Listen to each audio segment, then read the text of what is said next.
আজ আমরা জমজম কুয়ার জমজম কূপের সঠিক ইতিহাস জানব। আমি এটা কালেক্ট করেছি উইকিপিডিয়া থেকে। আসসালামু আলাইকুম রহমাতুল্লাহি ওয়া বারাকাতুহু। জমজম কূপ মক্কায় মসজিদুল হারামের অভ্যন্তরে অবস্থিত একটি কুয়া। জমজম কূপ এটি আরবি শব্দ, হলো মক্কায় মসজিদুল হারামের অভ্যন্তরে অবস্থিত একটি কুয়া।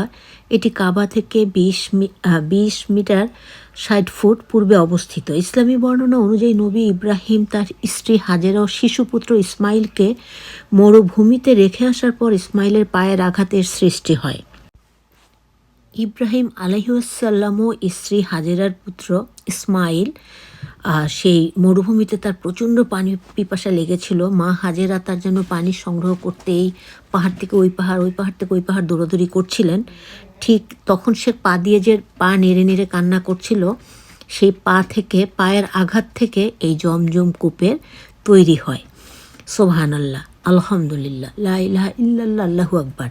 আর এ থেকে আমরা স্পষ্টই বুঝতে পারি যেটা আমাদের ইব্রাহিম আলাইহিস সালামের পুত্র ইসমাইল, যে ছোট্ট বাবুটিও সেই কোরবানির প্রাকৃতিক ইতিহাস আমরা জানি, আল্লাহ পাকের হুকুমে যেটা হয়েছিল। তারপরে তার মা হাজেরা, ইসমাইলের পায়ের আঘাতে যে জমজম কূপের তৈরি হয়েছে, সেই জমজম কূপের পানি আমরা যদি অজু করে যে কোনো সৎ নিয়তের জন্য আমরা যদি নিয়ত করে খাই, আল্লাহ পাক আল্লাহর রহমতের বরকতে আমাদেরকে সেই সমস্যা থেকে উদ্ধার করবেন। রোগ হোক বা যে কোনো ভালো চাওয়া হোক, ইনশাআল্লাহ।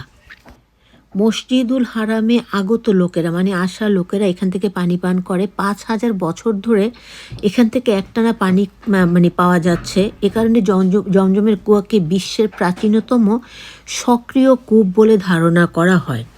তথ্যসূত্র বুখারী 3364। সাইদ ইবনু জুবাইর রাজি হতে বর্ণিত। ইবনু আব্বাস রাজি বলেন, নারী জাতি সর্বপ্রথম কোমরবন্ধ বানানো শিখেছে ইসমাইল আলাইহিসসালামের মায়ের কাছ থেকে। হাজারা আলাইহিসসালাম কোমরবন্ধ লাগাতেন সারা আলাইহিসসালাম থেকে নিজের মর্যাদা গোপন রাখার জন্য। অতপর তারপর ইব্রাহিম আলাইহিসসালাম, হাজারা আলাইহিসসালাম ও তার শিশুপুত্র ছেলে ইসমাইলকে সাথে নিয়ে বের হলেন। এ অবস্থায় যে হাজারা রাদিয়াল্লাহু শিশুকে দুধ পান করাতেন। শেষ পর্যন্ত সেখানে কাবার ঘর অবস্থিত। ইব্রাহিম আলাইহিসসালাম তাদের নিয়ে সেখানে উপস্থিত হলেন এবং মসজিদের উঁচু অংশে জমজম কূপের উপরে অবস্থিত একটি বিরাট বৃক্ষের নিচে গাছের নিচে তাদেরকে রাখলেন। তখন মক্কায় না ছিল কোনো মানুষ, না ছিল কোনোরূপ পানির ব্যবস্থা। পরে তিনি তাদেরকে সেখানেই রেখে গেলেন। আর তিনি তাদের কাছে রেখে গেলেন একটি থলের মধ্যে কিছু খেজুর এবং একটি মশকে কিছু পরিমাণ পানি। তারপর ইব্রাহিম আলাইহিসসালাম ফিরে চললেন। তখন ইসমাইল আলাইহিসসালামের মা পিছনে পিছনে ছুটে এসে বলতে লাগলেন, হে ইব্রাহিম, আপনি কোথায় চলে যাচ্ছেন? আমাদেরকে এমন এক স্থানে রেখে যাচ্ছেন যেখানে না আছে কোনো সাহায্যকারী আর না আছে অন্য কোনো ব্যবস্থা। তিনি এ কথা বারবার বললেন, কিন্তু ইব্রাহিম আলাইহিসসালাম তার দিকে ফিরে তাকালেন না। তখন হাজারা আলাইহিসসালাম তাকে বললেন, আল্লাহ কি আপনাকে এই আদেশ দিয়েছেন? তিনি জবাবে বললেন, হ্যাঁ। হাজারা আলাইহিসসালাম বললেন, তাহলে আল্লাহ আমাদেরকে ধ্বংস করবেন না। তারপর তিনি ফিরে এলেন। সুবহানাল্লাহ। ইব্রাহিম আলাইহিসসালাম ও সামনের দিকে চললেন। চলতে চলতে যখন তিনি গিরিপথের বাঁকে পৌঁছলেন, সেখানে স্ত্রী ও সন্তান তাকে আর দেখতে পাচ্ছেন না। তখন তিনি কাবা ঘরের দিকে মুখ করে দাঁড়িয়ে 2 হাত তুলে এই দোয়া করলেন, হে আমার রব, হে আমার আল্লাহ, আমার পবিত্র ঘরের কাছে এমন এক ময়দানে আমার সন্তান ও পরিজনের বসতি স্থাপন করে যাচ্ছে যা ফসলের অনুপযোগী। এটা মরুভূমি, এখানে না আছে পানি, না আছে কোনো গাছপালা। কিন্তু ইব্রাহিম আলাইহিসসালাম আল্লাহর কাছে মুনাজাত করলেন যে এমন একটা জায়গায় আমি আমার সন্তানকে, আমার স্ত্রীকে রেখে যাচ্ছি, এটা না ফসল উৎপাদন করার জন্য কোনো জায়গা, না এখানে কোনো খাবার আছে, না আছে কোনো পানি। হে আল্লাহ, উদ্দেশ্য হলো তারা সালাত কায়েম করবে, উদ্দেশ্য হলো তারা নামাজ কায়েম করবে। তারপর আপনি লোকদের মনকে এদিকে আকৃষ্ট করে দিন এবং প্রচুর ফলনাদি দিয়ে এদের খাবারের ব্যবস্থা করে দিন, যাতে করে তারা শুকরিয়া আদায় করতে পারে। সুবহানাল্লাহ। আমাদের ইব্রাহিম আলাইহিসসালাম বলছেন, আল্লাহ রাখবে না, এটা তো হতেই পারে না। তখন ইব্রাহিম আলাইহিসসালাম বললেন যে আমি এখানে রেখে যাচ্ছি নামাজ কায়েম করার জন্য। আর আল্লাহ পাককে বললেন, হে আমার আল্লাহ, তুমি এখানে এমনভাবে প্রচুর পরিমাণে ফল মূল দাও যাতে করে বান্দারা খেয়ে শুকরিয়া আদায় করতে পারে। সূরা ইব্রাহিম 37। এরপর ইসমাইলের মা ইসমাইলকে তার স্তনের দুধ পান করাতেন এবং নিজে ওই মশক থেকে পানি পান করতেন। অবশেষে মশকে যা পানি ছিল তা শেষ হয়ে গেল। তিনি নিজে পিপাসিত হলেন এবং তার শিশু পুত্রটিও দুর্বল হয়ে পড়ল। তিনি শিশুটির দিকে দেখতে লাগলেন, পিপাসায় তার বুক ধরফর করছে। মানে ইব্রাহিম আলাইহিস সালামের এমন অবস্থা হলো যে মা খাবার না পেলে দুধ খাবে কোত্থেকে। তার প্রচুর পানি পিপাসা লাগলো, খাদ্যের অভাব অনুভব করলো।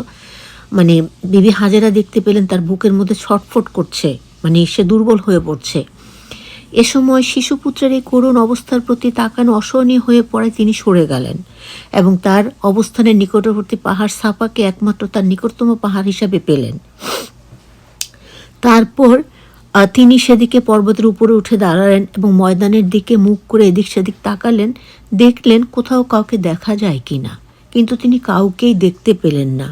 না পেয়ে দ্রুত সাফা পাহাড় থেকে নামলেন। যখন তিনি নিচু ময়দান পর্যন্ত পৌঁছলেন তখন তিনি তার কামিজের মানে জামার এক প্রান্ত তুলে ধরে একজন দুর্বল লোকের মতো ছুটে চললেন। অবশেষে ময়দান অতিক্রম করে মারোয়া পাহাড়ের কাছে এসে তার উপর উঠে দাঁড়ালেন। সাফা থেকে মারোয়ায় চলে আসলেন। তারপর চারদিকে তাকালেন কাউকে দেখতে পান কিনা, কিন্তু কাউকেই তিনি দেখতে পেলেন না। অনুরূপভাবে 7 বার দৌড়াদৌড়ি করে, মানে ছেলে পানি পাচ্ছে না, খাবার পাচ্ছে না, সেটার সন্ধানে তিনি মানে সাফোয়া পাহাড় থেকে মারোয়া পাহাড় এইভাবে তিনি দৌড়াদৌড়ি করছেন, কারণ সন্তান তো। কিন্তু কাউকেও দেখতে পাচ্ছেন না, কোনো পানির সন্ধানও পাচ্ছেন না, কিন্তু কাউকে দেখতে পেলেন না। অনুরূপভাবে 7 বার তিনি দৌড়াদৌড়ি করলেন। ইবনু আব্বাস রাদিয়াল্লাহু বলেন, নবী করিম সাল্লাল্লাহু আলাইহি ওয়াসাল্লাম বলেছেন, এই জন্যই মানুষ এই পাহাড় দুটির মাঝে সাই করে থাকে। আর এটার অবস্থান হলো, আমি আরও বিস্তারিত যাব, কিন্তু এটা যখন পেয়েছি একটু জানিয়ে দেই। এটার অবস্থান হলো মসজিদুল হারাম মক্কা, আর স্থানাঙ্ক 21, 25, 19, 2 উত্তর, 39, 49, 33, 6 পূর্ব। অঞ্চল হলো প্রায় 30 কিলোমিটার, 9 ফুট গভীর ও 1.08 থেকে 2.66 মিটার, অর্থাৎ 3 ফুট 7 ইঞ্চি থেকে 8 ফুট 9 ইঞ্চি ব্যাস। প্রতিষ্ঠাকাল 2000 খ্রিস্টাব্দের কাছাকাছি সময়। আর পরিচালক বর্গ যারা পরিচালনা করেন, সৌদি আরব সরকার এই জমজম কুয়াটি পরিচালনা করেন। এবার আমরা আরও একটি বিস্তারিত জেনে নেই সৌদি আরবে জমজম কূপের অবস্থান। অতঃপর তিনি যখন মারোয়া পাহাড়ে শেষবার উঠলেন তখন একটি শব্দ শুনতে পেলেন। তিনি নিজেকে বললেন, একটু ধৈর্য ধরো, মনোযোগ দিয়ে শুনো। তিনি একাগ্রতার সাথে এই শব্দের দিকে কান দিলেন। সুবহানাল্লাহ, আল্লাহর বাণী। আবারও শব্দ শুনলেন, তখন বললেন, তোমার শব্দ তো শুনছি, যদি তোমার নিকট সাহায্য করার কোনো কিছু থাকে তবে আমায় সাহায্য করো। তখন বিবি হাজেরা বললেন যে, তোমার শব্দ আমি শুনতে পেয়েছি, যদি কোনো সাহায্য করার থাকে তোমার, তাহলে আমাকে তুমি সাহায্য করো। হঠাৎ তিনি জমজম কূপ যেখানে অবস্থিত সেখানে একজন ফেরেশতা দেখতে পেলেন। আমরা একটু বলি সুবহানাল্লাহ, আলহামদুলিল্লাহ, লা ইলাহা ইল্লাল্লাহু আকবার। সেই ফেরেশতা নিজ পায়ের গোড়ালি দিয়ে আঘাত করলেন, অথবা তিনি বলছেন নিজ ডানা দিয়ে আঘাত করলেন, ফলে পানি বের হতে লাগলো। তখন বিবি হাজেরা আলাইহিসসালাম তার চারপাশে আপন হাতে বাদ দিয়ে এক হাউজের মতো করলেন এবং হাতের কোষ ভরে তার মশকটিকে পানি ভরতে শুরু করলেন। তখনও পানি উপচে উঠছিল। ইবনে আব্বাস রাদিয়াল্লাহু বলেন, নবী করিম সাল্লাল্লাহু আলাইহি সাল্লাম বলেছেন, আল্লাহ ইসমাইলের মাকে রহম করুন। সুবহানাল্লাহ। যদি তিনি বাদ দিয়ে জমজমকে ছেড়ে দিতেন, কিংবা বলেছেন যদি কোষে ভরে পানি মশকে জমা না করতেন, তবে জমজম কূপ একটি কূপ না হয়ে একটি প্রবাহমান ঝর্ণায় পরিণত হতো। বর্ণনাকারী বলেন, অতঃপর তারপর বিবি হাজেরা আলাইহিসসালাম পানি পান করলেন এবং শিশুপুত্রকেও দুধ পান করালেন। উনি যখন পানি খেলেন তখন তো তার বুকে দুধ আসলো, তখন ইসমাইল আলাইহিসসালামকে তিনি বুকের দুধ পান করালেন। তখন ফেরেশতা তাকে বললেন, আপনি ধ্বংসের কোনো ভয় করবেন না, কেননা এখানে আল্লাহর ঘর রয়েছে। সুবহানাল্লাহ। এই শিশুটি এবং তার পিতা দুজনে মিলে এই ঘরটি পুনর্নির্মাণ করবে, আর আল্লাহ তার আপনজনকে কখনো ধ্বংস করেন না। সুবহানাল্লাহ। সেই ঘর কোন ঘর? সেটা কাবা ঘর, যেটা প্রথমে ইব্রাহিম আলাইহিসসালাম ও তার শিশুপুত্র ইসমাইল আলাইহিসসালাম এটিকে তৈরি করেছিলেন। একথাই ফেরেশতারা এখানে বলছেন, এই শিশুটি এবং তার পিতা দুজনে মিলে ঘরটি পুনর্নির্মাণ করবে, আর আল্লাহ তার আপনজনকে কখনো ধ্বংস করেন না। সুবহানাল্লাহ। ওই সময় আল্লাহর ঘরের জায়গাটি জমিন থেকে ঢিলারূপ মতো উঁচু ছিল। বন্যা আসার কারণে তার ডানে বামে ভেঙে যাচ্ছিল। অতঃপর হাজেরা আলাইহিসসালাম এভাবেই দিন যাপন করছিলেন। শেষ পর্যন্ত জুরহুম গোত্রের একদল লোক তাদের কাছ দিয়ে অতিক্রম করছিল। অথবা বর্ণনাকারী বলেন, জুরহুম পরিবারের কিছু লোক কাদা নামক উঁচু ভূমির পথ ধরে এদিক থেকে আসছিল। তারা মক্কায় নিচু ভূমির অবতরণ করলো এবং তারা এক ঝাঁক পাখি চক্রাকারে উঠতে দেখল। তখন তারা বলল, নিশ্চয়ই পাখিগুলো পানির উপর উঠছে। সুবহানাল্লাহ। আমরা এই ময়দানের পথ হয়ে অনেকবার অতিক্রম করেছি, কিন্তু এখানে কোনো পানি ছিল না। তখন তারা সেখানে একজন বা দুইজন লোক পাঠালো। ফলে তারা সেখানে গিয়ে পানি দেখতে পেল। তারা সেখান থেকে ফিরে এসে সকলকে পানির সংবাদটি দিল। সুবহানাল্লাহ। সংবাদ শুনে সকলেই এদিকে অগ্রসর হলো। বর্ণনাকারী বলেন, ইসমাইল আলাইহিসসালামের মা তখন পানির কাছে বসা ছিলেন। তারা তাকে বলল, আমরা আপনার কাছবর্তী স্থানে বসবাস করতে চাই। মানে যারা এই পানির সংবাদ পেয়ে এখানে আসলো, ওখানে তো মরুভূমি ছিল, কোনো পানি বা কোনো খাবার কিছুই ছিল না। যখন পানির সংবাদ সব দিকে ছড়িয়ে পড়লো, তারা হাজেরা আলাইহিসসালামের কাছে এসে বলল, আমরা আপনার পাশাপাশি অবস্থান করতে চাই, বসবাস করতে চাই। আপনি কি আমাদেরকে অনুমতি দেবেন? তিনি উত্তর দিলেন, হ্যাঁ, তবে এই পানির উপর তোমাদের কোনো অধিকার থাকবে না। তারা হ্যাঁ হ্যাঁ বলে স্বীকার করল। ইবনে আব্বাস রাজি বলেন, নবী এই বলেছেন, এই ঘটনা ইসমাইলের মাকে একটি সুবর্ণ সুযোগ এনে দিল, আর তিনিও মানুষের সাহচর্য চেয়েছিলেন। তারপর আগন্তুক দলটি সেখানে বসতি স্থাপন করলো এবং তাদের পরিবার পরিজনদের কাছেও সংবাদ পাঠালো। তখন তারাও এসে তাদের সাথে বসবাস করতে লাগলো। অবশেষে সেখানে তাদের কয়েকটি পরিবারের বসতি স্থাপিত হলো, আর ইসমাইলও যৌবনে উপনীত হলেন। মানে ইসমাইল তখন যৌবনে চলে এসেছে, বড় হয়ে গেছে, এবং তাদের থেকে আরবি ভাষা শিখলেন। যৌবনে পৌঁছে তিনি তাদের কাছে অধিক আকর্ষণীয় প্রিয় পাত্র হয়ে উঠলেন। তারপর যখন তিনি পূর্ণ যৌবন লাভ করলেন, তখন তারা তার সাথে একটি মেয়েকে বিয়ে দিল। মানে আমাদের ইব্রাহিম আলাইহিসসালামের ছেলে ইসমাইলের সাথে একটি মেয়েকে বিয়ে দেওয়া হলো। এরই মধ্যে ইসমাইলের মা হাজেরা ইন্তেকাল করেন। মানে এর মধ্যে তার মা বিবি হাজেরা মারা যান।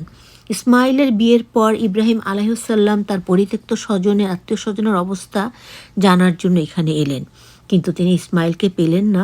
তিনি তার স্ত্রী তার সম্পর্কে জিজ্ঞেস করলেন। স্ত্রী বলল, তিনি অধ্যায় আমাদের জীবিকার খোঁজে বেরিয়ে গেছেন। মানে স্ত্রী তখন জানালো ইব্রাহিম আলাইহিসসালামকে যে ইসমাইল আলাইহিসসালাম জীবিকার উদ্দেশ্যে বাইরে বের হয়েছে। তারপর তিনি পুত্রবধূকে তাদের জীবনযাত্রা অবস্থা সম্পর্কে জিজ্ঞাসা করলেন। সে বলল, আমরা খুব কষ্ট অভাবের মাঝে আছি। সে ইব্রাহিম আলাইহিসসালামের কাছে তার দুর্দশার অভিযোগ করল। তিনি তাকে বললেন, তোমার স্বামী বাড়িতে এলে তাকে আমার সালাম জানিয়ে বলবে সে যেন তার ঘরের দরজায় চৌখাট বদলিয়ে নেয়। মানে তখন ইব্রাহিম আলাইহিসসালাম বললেন যে যখন ইসমাইল ঘরে আসবে তুমি বলবে যে সে যেন দরজার চৌখাটটা চেঞ্জ করে নেয়। তারপর ইসমাইল বাড়িতে এলেন। তিনি যেন কিছুটা আভাস পেলেন। ফলে তিনি তার স্ত্রীকে জিজ্ঞেস করলেন, তোমাদের কাছে কি কেউ এসেছিল? স্ত্রী বলল, হ্যাঁ, এমন আকৃতির একজন বৃদ্ধ লোক এসেছিলেন এবং তিনি আমাকে আপনার সম্পর্কে জিজ্ঞেস করেছিলেন। আমি তাকে আপনার সংবাদ দিলাম। তিনি আমাকে জীবনযাত্রা সম্পর্কে জিজ্ঞেস করলেন। আমি তাকে জানালাম আমরা খুব কষ্ট এবং অভাবের মাঝে আছি। ইসমাইল আলাইহিসসালাম জিজ্ঞেস করলেন, তিনি কি তোমাকে কোনো উপদেশ দিয়ে গেছেন? স্ত্রী বলল, হ্যাঁ, তিনি আমাকে নির্দেশ দিয়েছেন আমি যেন আপনাকে তার সালাম জানাই, এবং তিনি আরও বলেছেন আপনি যেন আপনার ঘরের দরজার চৌকাঠ বদলিয়ে ফেলেন। তারপর ইসমাইল আলাইহিসসালাম বললেন, ইনি আমার পিতা। ঠিক চিনে ফেলছে আল্লাহ, মানে সুবহানাল্লাহ, তার বাবা ইব্রাহিম সেটা ইসমাইল চিনে ফেলছে। এ কথা দিয়ে তিনি আমাকে নির্দেশ দিয়ে গেছেন আমি যেন তোমাকে আলাদা করে দেই। মানে যে কোনো কারণই হোক ইব্রাহিম আলাইহিসসালাম এই যে দরজার চৌখাট বদলাতে বলেছেন, এটার অর্থ হলো ইসমাইল বুঝে ফেলেছে যে তার স্ত্রীকে তার কাছ থেকে আলাদা করে দিতে বলেছে। সুতরাং তুমি তোমার আপনজনদের কাছে চলে যাও। কথা বলে ইসমাইল আলাইহিসসালাম তাকে তালাক দিলেন এবং ওই লোকদের থেকে অন্য একটি মেয়েকে বিয়ে করলেন। তারপর ইব্রাহিম আলাইহিসসালাম এদের থেকে দূরে রইলেন আল্লাহ যতদিন চাইলেন।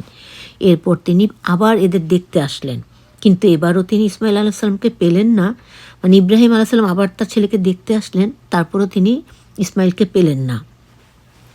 তিনি পুত্রবধূর কাছে উপস্থিত হয়ে তাকে ইসমাইল আলাইহিসসালাম সম্পর্কে জিজ্ঞেস করলেন। সে বলল, তিনি আমাদের খাবারের অনুসন্ধানে বেরিয়ে গেছেন। ইব্রাহিম আলাইহিসসালাম জিজ্ঞেস করলেন, তোমরা কেমন আছো? তিনি তাদের জীবনযাপন অবস্থা জানতে চাইলেন। তখন সে জবাব দিল, আমরা ভালো এবং সচ্ছল অবস্থায় আছি। আর সে আল্লাহর প্রশংসাও করল, সুবহানাল্লাহ।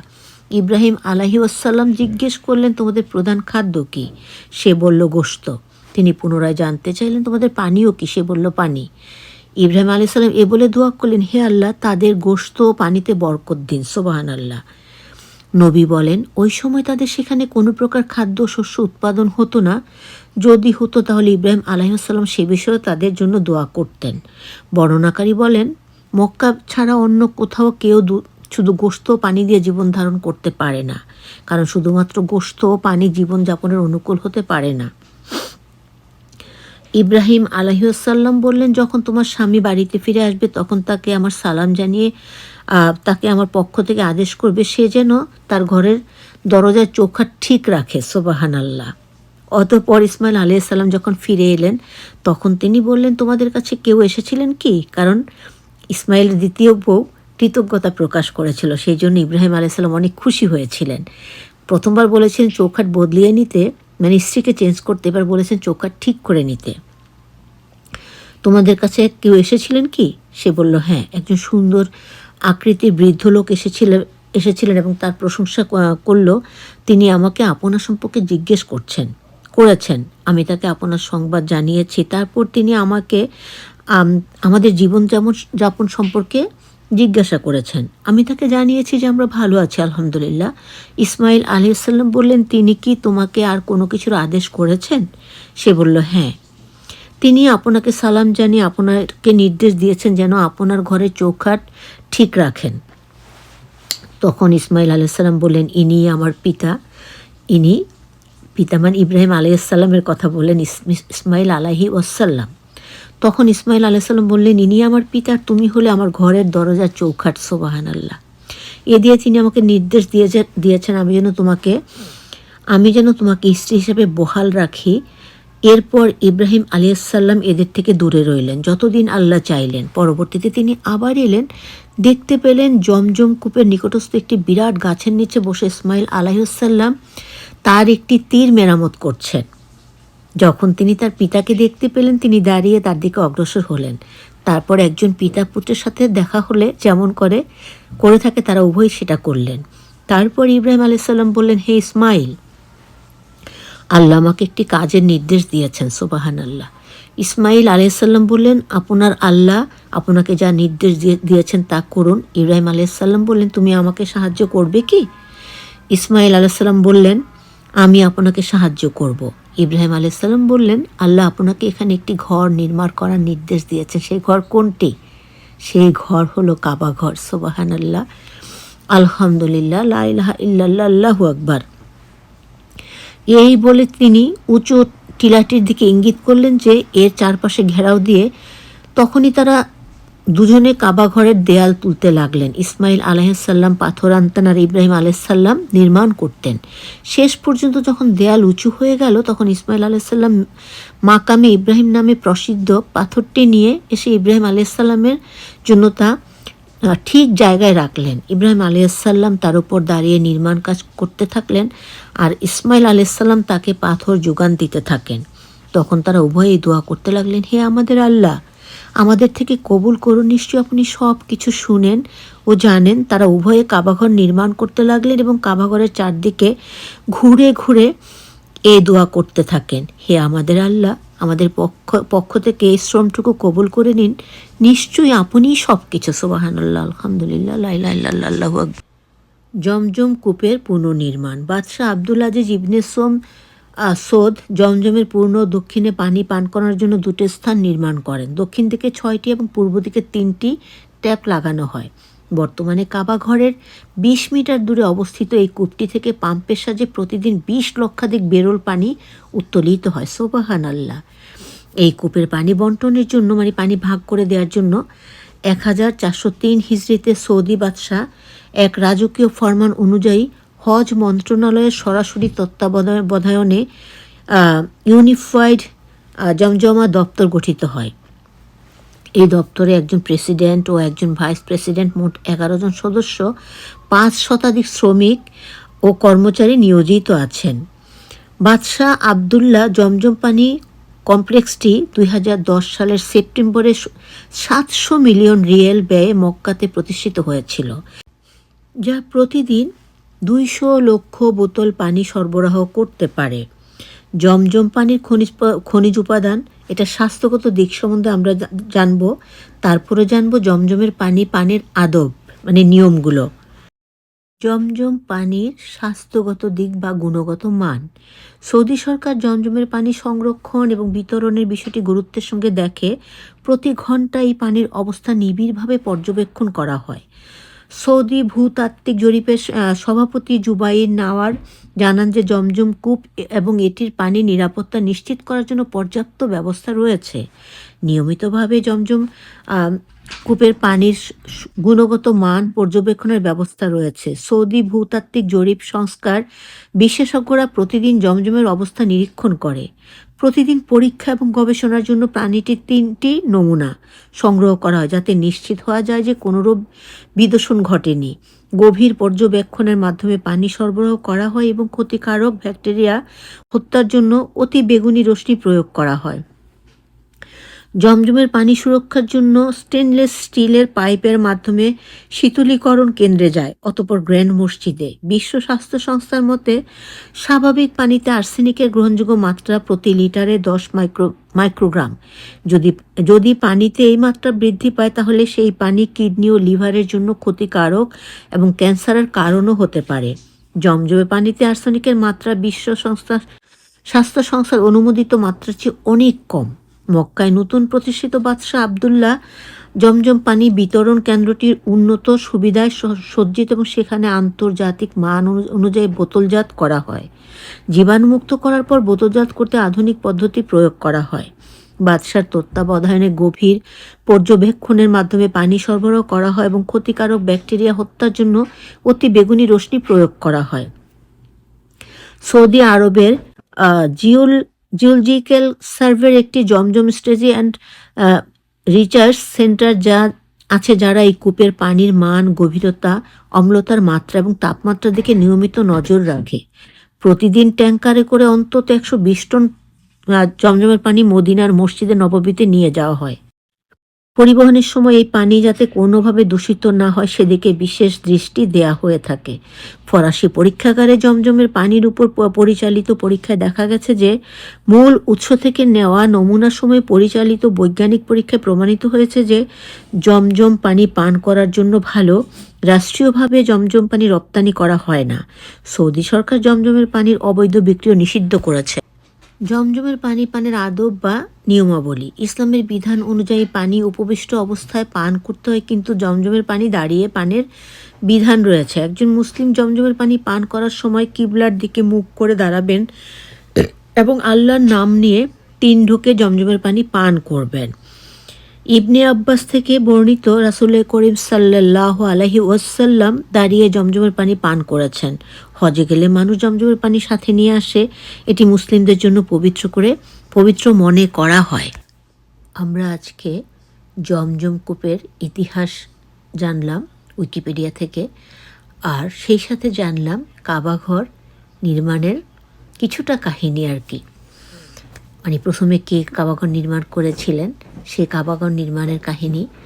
আল্লাহ পাক আমাদেরকে সহি বুঝ দান করুন, আল্লাহ পাক আমাদেরকে হেদায়েত করুন, আল্লাহ পাক আমাদেরকে নবীর সুন্নাহ মোতাবেক, কোরআন মোতাবেক চলা বলার, ইবাদত করার তৌফিক দিয়ে, সর্বাঙ্গীন মঙ্গল দিয়ে আমাদেরকে নেখায়াত দান করুন এবং বেশি বেশি ইবাদত করার তৌফিক দিন। আমিন আমিন সুম্মা আমিন। আসসালামু আলাইকুম ওয়া রাহমাতুল্লাহি ওয়া বারাকাতুহু। আল্লাহ হাফেজ। Take care all guys. Allah save everyone. Amin, Amin, Summa Amin.